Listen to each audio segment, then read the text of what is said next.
Bonjour, chers amis. Heureuse de vous retrouver pour cette 4e partie. Comme cela a été précisé dans la vidéo précédente, vous ne serez probablement pas capable de traverser les murs de sitôt. Et entre nous, ce n'est pas cela qui importe.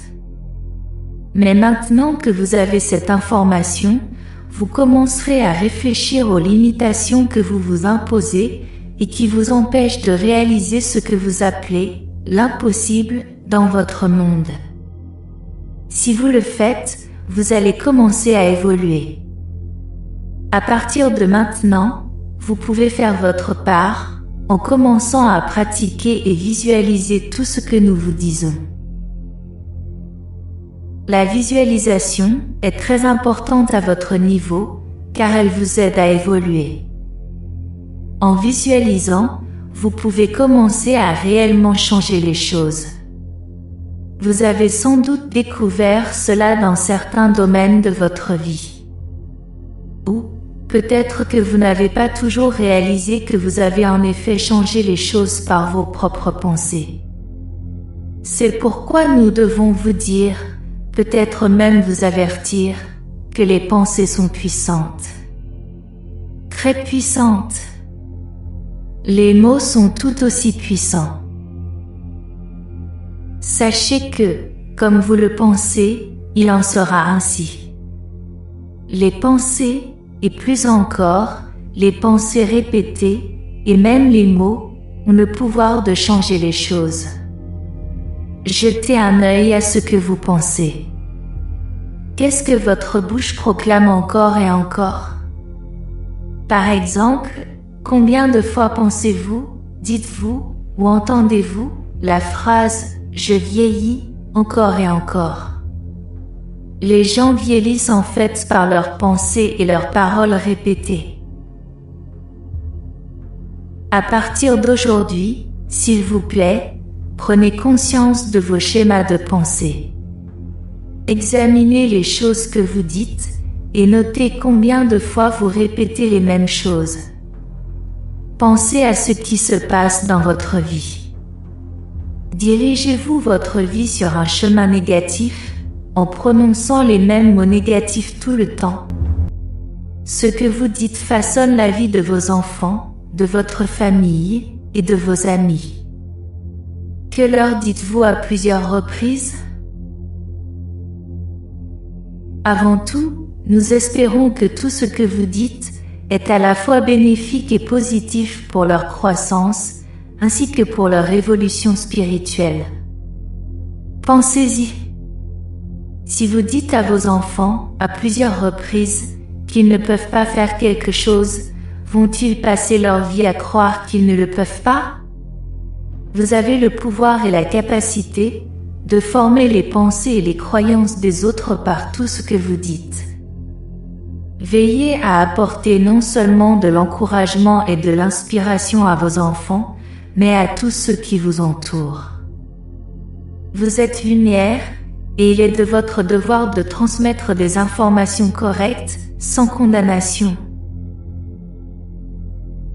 Commencez à parler de ces choses dont on ne parle pas ordinairement. Commencez lentement et prudemment si vous n'êtes pas sûr. Nous comprenons que vous aurez probablement des regards étranges, mais vous supporterez et vous continuerez avec ce que vous savez maintenant. Bien que vous puissiez éprouver un peu d'inconfort, vous saviez que cela se produirait dès le début. Croyez-nous quand nous vous disons que c'était vraiment un détail mineur, dont vous n'avez pas à vous inquiéter. Vous vous inquiétez maintenant, parce que ce que vous voyez apparaît solide et réel. Vous avez appris à l'embrasser tellement que votre prise est devenue ferme. Jusqu'ici, vous n'avez pas pu voir clair, parce que votre conscience habituelle a été enveloppée dans une brume épaisse. La brume a tourbillonné autour de vous, vous trompant tout au long de votre vie. Ce n'est que dans de rares moments que vous avez pu entrevoir ce que vous savez être. Peut-être, dans les moments les plus calmes de votre moi profond, Avez-vous perçu les mystères de l'univers? À moins que vous ayez tendance à vous refermer sur vous-même lorsque vous commencez à trop penser aux choses spirituelles, comme si vous commettiez une faute grave en creusant davantage dans les mystères. La liberté est de trouver votre vérité. C'est votre droit de creuser plus profondément et de découvrir tout ce qu'il y a à savoir. Il est absurde de croire une religion qui essaie de vous dire que vous avez tort de chercher Dieu ailleurs que chez elle, alors que vous voulez en savoir plus que ce qu'elle offre. Nous vous disons quant à nous, que ce n'est pas un mal pour vous d'être curieux et d'explorer.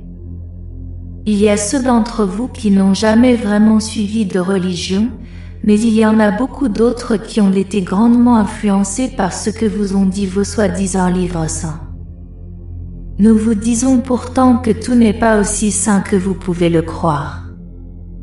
Une grande partie de ce que vous avez été amené à croire durant des siècles et des millénaires n'a été conçu que pour vous garder dans l'ignorance.